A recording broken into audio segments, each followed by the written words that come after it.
Hello दोस्तों, तो स्वागत है आप सभी का आपके अपने YouTube channel UPSC secret aspirant पे। तो दोस्तों, पहले तो ये बताइए कैसे हैं आप सभी लोग। वेल, हम उम्मीद करते हैं कि आप सभी बहुत ही अच्छे होंगे, मस्त होंगे, स्वस्थ होंगे एंड पूरी मेहनत पूरी ईमानदारी के साथ एग्जाम की प्रिपरेशन कर रहे होंगे दोस्तों। तो दोस्तों, आज जो है मैं बिना टाइम वेस्ट करते हुए चलती हूँ सीधे अपने टॉपिक पे, क्योंकि ज़्यादा टाइम नहीं है इसलिए।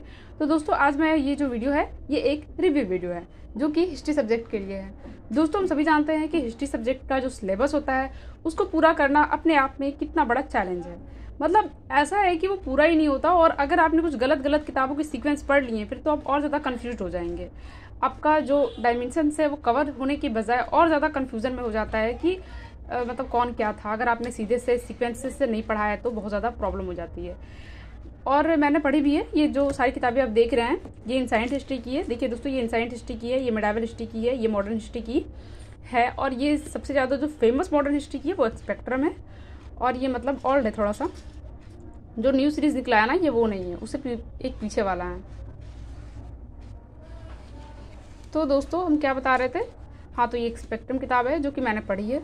तो दोस्तों, ये जो है वो विजन आईएएस के नोट्स हैं। और दोस्तों, जो किताबों के अकॉर्डिंग है ना, मुझे ये वाला ज़्यादा इजी लगा, इसको समझना मुझे ज़्यादा अच्छा लगा। मैंने पहले भी कई बार आप लोग को अपनी वीडियोस में बताया है दोस्तों कि मैंने विजन आईएएस के नोट्स जो हैं वो हिंदी मीडियम से भी परचेस किए थे और इंग्लिश मीडियम से भी परचेस किए थे। जो इंग्लिश मीडियम का नोट्स था वो लगभग मैंने 1 ईयर पहले परचेस किया था, और जो हिंदी मीडियम का नोट्स है वो मैंने अभी से 4 मंथ पहले ही परचेस किया है। और हिंदी मीडियम का तो मैंने काफ़ी सस्ते में ख़रीदा था, मतलब बहुत ज़्यादा सस्ते में, सिर्फ 2000 रुपये का ही है। तो दोस्तों, मैं बता रही थी कि मुझे क्या आसान लगा। दोस्तों, इन किताबों को पढ़ना ठीक है, मैं नहीं कह रही, ये किताब तो पढ़ना ही चाहिए। आप सभी ने सुना होगा रामचरण शर्मा के बारे में, तो ये किताब तो पढ़नी ही पढ़नी है। और इसके बहुत सारे मतलब कि अलग अलग प्रिंट भी हैं। मैं आपको ये तो बिल्कुल प्रेफर नहीं करूँगी। एक रेड कलर का आता है, अगर आप वो पढ़ सकते हैं तो ज़्यादा बेटर है। मैं कहूँगी इससे ज़्यादा बेटर वो होता है, एक रेड वाला आता है, या पिंक कलर का भी होता है। वो थोड़ा सा पतला सा रहेगा और थोड़ा सा चौड़ा होता है। और ये जो किताब है दोस्तों, ये देख रहे हैं, भारत नेहरू के बाद, ये किताब भी काफ़ी फेमस है। तो ये भी हिस्ट्री की है, इसलिए मैंने इसे यहाँ पे रख दिया। और ये तो मैंने पढ़ा है और पढ़ना ठीक भी रहा। ऐसा मुझे नहीं लगा कि इसको पढ़ने से कोई नुकसान है, ऐसा नहीं लगा, मुझे इससे फ़ायदा ही मिला है। स्पेक्ट्रम तो बहुत फेमस है, आप भी जानते हैं, और किस तरह से है मतलब क्या ही कहना, इसका तो बहुत वेटेज भी है। सभी टीचर प्रेफर करते हैं कि आप ज़रूर स्पेक्ट्रम तो पढ़ के ही जाएं। अगर मेंस लिखने जा रहे हैं तो मतलब स्पेक्ट्रम पढ़े बिना तो छोड़ना ही नहीं, स्पेक्ट्रम तो पढ़ के ही जाना है। और दोस्तों, ये वाला किताब भी मुझे ठीक ही लगा, बिपिन चंद्रा का है। मैंने सारी किताबें पढ़ी हुई हैं, मुझे ठीक ही लगी, ऐसा मुझे नुकसान जैसा नहीं लगा। एंसाइंट हिस्ट्री का ही है, और पढ़ना ही पड़ता है दोस्तों। एक एक सब्जेक्ट के भी कई कई किताबें पढ़ने पड़ते हैं। हिस्ट्री आपको ही पता है कि ऐसा नहीं है कि कुछ फिक्सेड चीज़ें हैं। हिस्ट्री ऐसा है कि हम दूसरों की नज़र से पढ़ते हैं। हाँ, इस लेखक की नज़र में ऐसा था, उस लेखक की नज़र में ऐसा था, इसने हिस्ट्री को इस तरह से दर्शाया है, उसने हिस्ट्री को उस तरह से दर्शाया है। तो हम लोग दूसरों की नज़रों से पढ़ते हैं, जिसका अभी तक किसी का सबूत मिला है, किसी का नहीं भी मिला है, तो सब कुछ पढ़ते हैं, किसका सबूत मिला, किसका नहीं मिला। तो इस तरीके से पढ़ाया जाता है हिस्ट्री। तो ऐसा कुछ नहीं है ना कि फिक्सेड है कि हाँ सब चीज़ ऐसे ही होती है, इसके बियॉन्ड कुछ नहीं है। तो हिस्ट्री तो सबकी नज़र से पढ़ाई जाती है। तो मुझे इसको पढ़ के कभी भी नुकसान नहीं लगा, फ़ायदा ही लगा। लेकिन दोस्तों, सतीश चंद्रा मैंने जब पढ़ी ना, तो इसने मुझे मतलब डायमेंशंस क्लियर होने के बजाय मुझे और ज़्यादा कन्फ्यूज कर दिया था। मतलब ये किताब ऐसी है कि मुझे कन्फ्यूज़ कर दिया बहुत ज़्यादा। मुझे थोड़ा थोड़ा बीच बीच में कहीं कहीं पर कन्फ्यूज़न लगा बहुत ज़्यादा। तो दोस्तों, मैं आपको ये नहीं कह रही हूँ कि आपको ये किताब नहीं पढ़नी है, आप पढ़िए, बिल्कुल पढ़िए। लेकिन मैं कहूँगी कि थोड़ा जल्दी जल्दी इसको पढ़ के ख़त्म कर दीजिए, और बहुत ज़्यादा नोट्स बनाने पे तो मत रहिए। अगर है तो बहुत कम ही चीज़ें हैं जो नोट्स करने वाली है, बहुत कम चीज़ें हैं। लेकिन दोस्तों, जब मैंने ये किताब उठाई ना, मैंने इन किताबों से परेशान होकर ही मैंने ये किताबें उठाई, इससे ही परेशान होकर आफ्टर सतीश चंद्रा से। जब मैंने कहा ना मुझे और ज़्यादा कन्फ्यूज हो रही थी, मैं और ज़्यादा कन्फ्यूज कर दिया, तो मैंने ये किताब उठाई।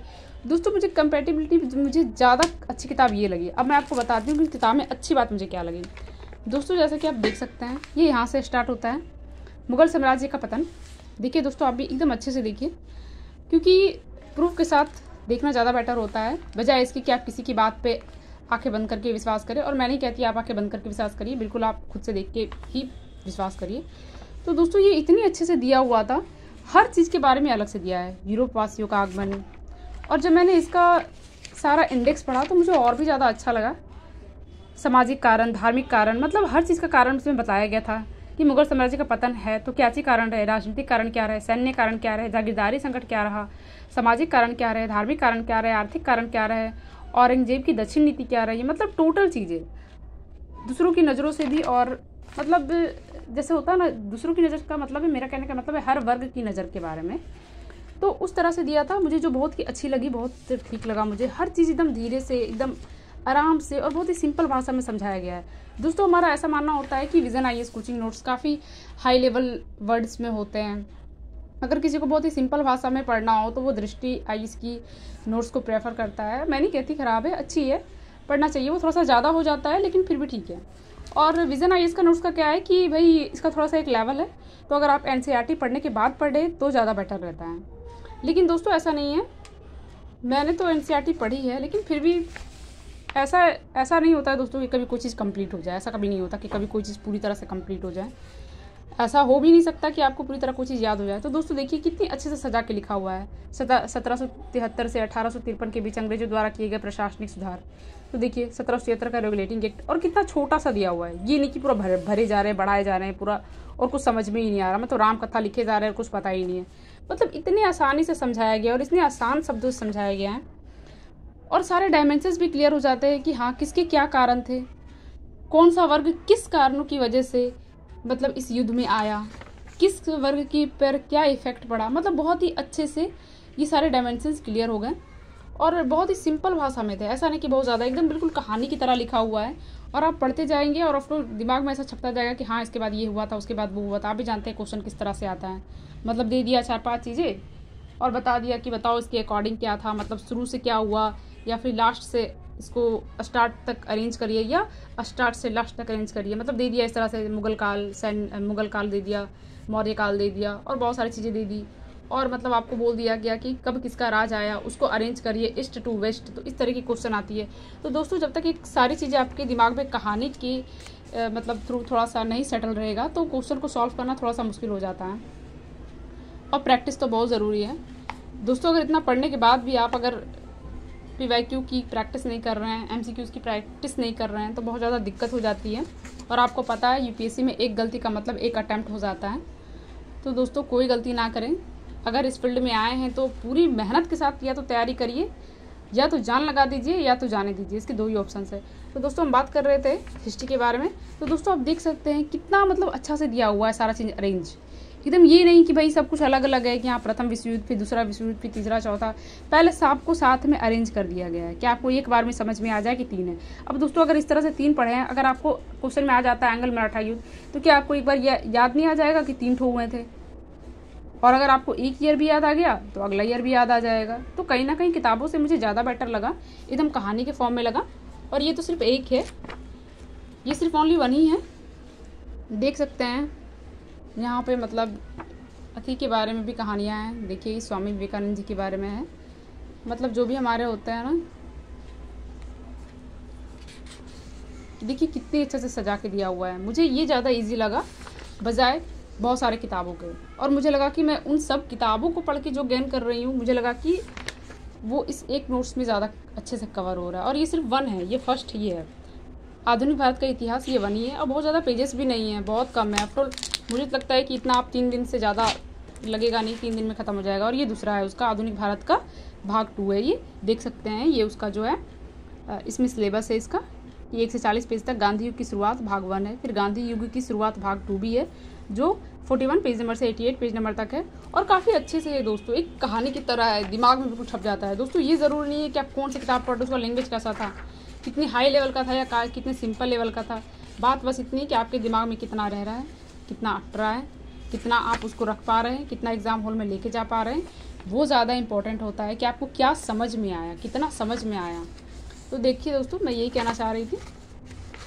आगे आपकी मर्ज़ी है, क्योंकि हिस्ट्री का आप भी जानते हैं, हिस्ट्री का सिलेबस आप भी अनजान नहीं है। अगर आप पढ़ रहे हैं, तैयारी कर रहे हैं, तो आप बिल्कुल भी अनजान नहीं होंगे इससे कि हिस्ट्री का जो सिलेबस है उसको कंप्लीट करने के बारे में सोचना ही कितनी बड़ी बात है। आपको भी पता है ऑपरेशनल को पूरा करने में कितना टाइम लगता है।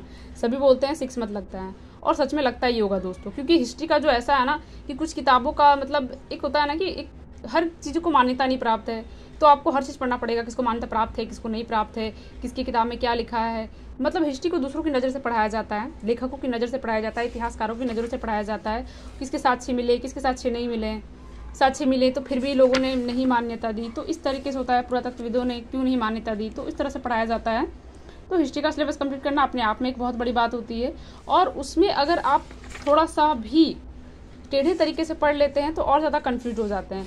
तो एक माइनर में पढ़ना बहुत ज़्यादा ज़रूरी होता है, जिससे कि वो चीज़ें कहानी की फॉर्म में आपके दिमाग में मतलब सेटल्ड हो जाए और आप उसको एग्ज़ाम में यूज़ कर पाएँ। क्योंकि अगर आपने टुकड़ों में पढ़ाया है तो सही यूज़ करना थोड़ा सा मुश्किल हो जाता है।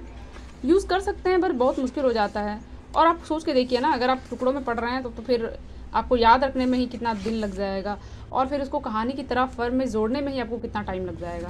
तो दोस्तों मैं बस यही कहना चाह रही थी कि मुझे इन किताबों की बजाय मुझे ये ज़्यादा बेटर लगा। लेकिन दोस्तों मैं बोलूँगी स्पेक्ट्रम कभी नहीं छोड़ना है, किसी भी हाल में नहीं। भलो आप 1-2 किताब स्किप कर दीजिए अगर आपके पास टाइम नहीं है तो, लेकिन स्पेक्ट्रम कभी नहीं छोड़नी दोस्तों, ये बात याद रखिएगा। स्पेक्ट्रम का बहुत वेटेज है, बहुत ज़्यादा वेटेज है, तो स्पेक्ट्रम किसी भी हाल में आपको नहीं छोड़नी है। और नोट्स तो है ना, अगर आप सब सब्जेक्ट के नहीं पढ़ेंगे तो भी हिस्ट्री वगैरह के भी अलग से मिल जाते हैं। क्योंकि हो सकता है इस वीडियो को देखने के बाद आपको भी लगा हो कि हाँ बहुत सिंपल लैंग्वेज में है, लेना चाहिए। तो इतना तो आप लेंगे नहीं, टोटल सब्जेक्ट तो लेना नहीं है। अगर आप अलग अलग सब्जेक्ट भी लेंगे तो वो भी आपको विजन IAS का नोट्स मिल जाता है, फ्लिपकार्ट, अमेज़ोन, हर जगह मिल जाता है। तो दोस्तों देख सकते हैं कितने अच्छे से कहानी की तरह है। मुझे काफ़ी अच्छी लगी, जेन्युइन लगी, मुझे ठीक लगी कि हाँ बिगनर्स के लिए भी बहुत फ़ायदेमंद है। और अगर आपकी तैयारी पहले की है तब तो और भी ज़्यादा अच्छा है, आपको और अच्छे से याद होगा। और बिगनर्स तो दोस्तों काफ़ी ज़्यादा कंफ्यूज हो जाता है, बहुत ज़्यादा कंफ्यूज हो जाते हैं, क्योंकि क्वेश्चन जब सॉल्व नहीं होता है ना, हम लोग इधर उधर से थोड़ा बहुत पढ़ लेते हैं, और जब हम लोग क्वेश्चन को सच में सॉल्व करने के पे आते हैं वो सॉल्व नहीं होता तो हमें समझ में आ जाता है हमारी तैयारी तो कच्ची है, तभी तो क्वेश्चन सॉल्व नहीं हो रहा है। तो बिगनर्स की बहुत सारी परेशानियाँ हो जाती हैं। तो मेरा बस समझाने का यही मन था, इरादा था कि विजन IAS ऐसा नहीं है कि बहुत ज़्यादा हाई लैंग्वेज है, ऐसा कुछ नहीं है, बहुत ही सिंपल लैंग्वेज भी है। अगर आप शुरुआत से एकदम पढ़ रहे हैं, अच्छे से पढ़ रहे हैं, तो एकदम कहानी के फॉर्म में आपके दिमाग में छपता जाएगा। बिल्कुल बढ़िया है, बहुत ही अच्छा है। मैं प्रेफर करूँगी कि आप ज़रूर ऐसी किताब भी खरीदें। अगर आपको सारी किताब आपने ले ली है, पढ़ भी रहे हैं, दोस्तों मेरे पास भी सारी किताबें हैं, ऐसा तो नहीं है कि नहीं है, सारी हैं, लेकिन फिर भी मुझे ये ज़्यादा बेटर लगी और मेरे दिमाग में ये किताबें ज़्यादा अच्छे से मतलब सेटल्ड हो रही है। तो ऐसा नहीं है दोस्तों जैसा लोग कहते हैं कि बहुत हाई लैंग्वेज का है, ऐसा कुछ नहीं है, नॉर्मल ही है, ऐसा नहीं कि बहुत ज़्यादा है। और आप किस एग्ज़ाम की तैयारी कर रहे हैं आप वो भी तो देखिए, तो उसके हिसाब से तो ये बहुत ही सिंपल है। और ये सिर्फ 2 थे, आधुनिक भारत का था ये विश्व इतिहास का भी देते हैं, आप देख सकते हो। ये 1 है, भाग 1 है, और ये भाग 2 है। मैंने पूरा सेट खरीदा था, पूरा का पूरा सेट खरीदा था, जितने सारे सब्जेक्ट है टोटल। मुझे सारे सब्जेक्ट ठीक ही लगे दोस्तों, सिर्फ मुझे इकोनॉमिक्स थोड़ा सा ठीक लगा, क्योंकि ये नोट्स कहीं ना कहीं थोड़े से पुराने हैं, है ना, तो इकोनॉमिक्स तो बदल जाती है ना, तो इस वजह से शायद मुझे इकोनॉमिक्स थोड़ा सा अच्छा नहीं लगा। बहुत ज़्यादा उसमें मुझे लगा कि इसको करंट के साथ लिंक करना पड़ेगा, शायद इस वजह से। लेकिन बाकी सारे सब्जेक्ट मुझे ठीक ही लगे दोस्तों। मैं इतनी बार विजन IAS की किताबों की रिव्यू कर चुकी हूँ कि सबको लग रहा होगा कि मैं विजन IAS का प्रचार कर रही हूँ, पर ऐसी बात नहीं है दोस्तों, ऐसा कुछ नहीं है, ना ही ये मेरा कोई फेवरेट कोचिंग है, ऐसी कोई बात नहीं है। मेरा बस यही मन होता है कि हाँ मैं बच्चों को बताऊँ, जैसे मैंने अपना बहुत सारा वक्त बर्बाद किया इन किताबों के ऊपर, उन किताबों के ऊपर।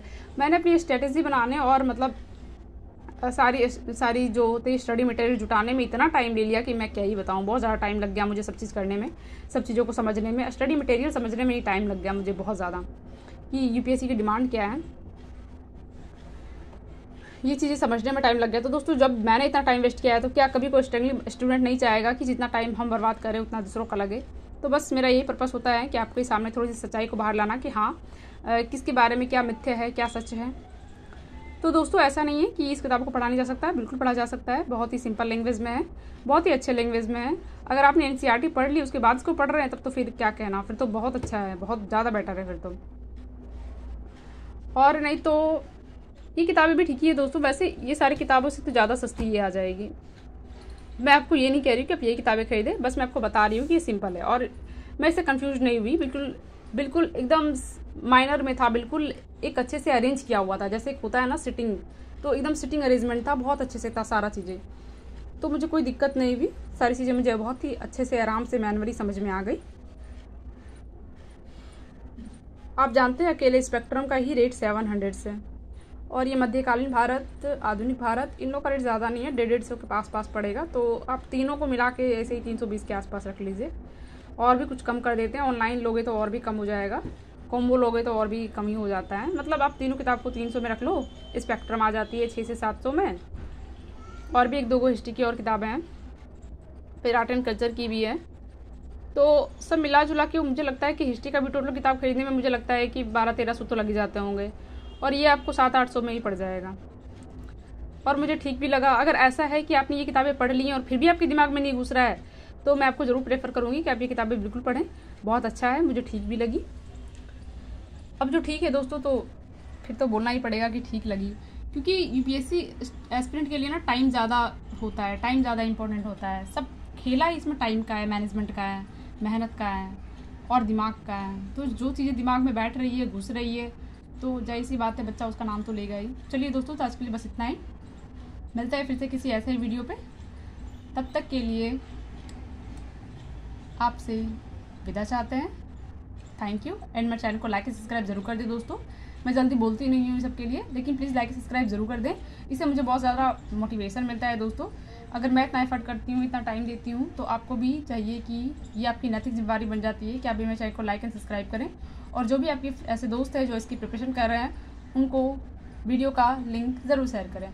और हाँ, चैनल को लाइक एंड सब्सक्राइब करें एंड बेल आइकन को जरूर कर दें प्रेस, जिससे कि आपको मेरी वीडियो के नोटिफिकेशन सबसे पहले मिल सके। चलिए दोस्तों, आज के लिए बस इतना ही। Thank you.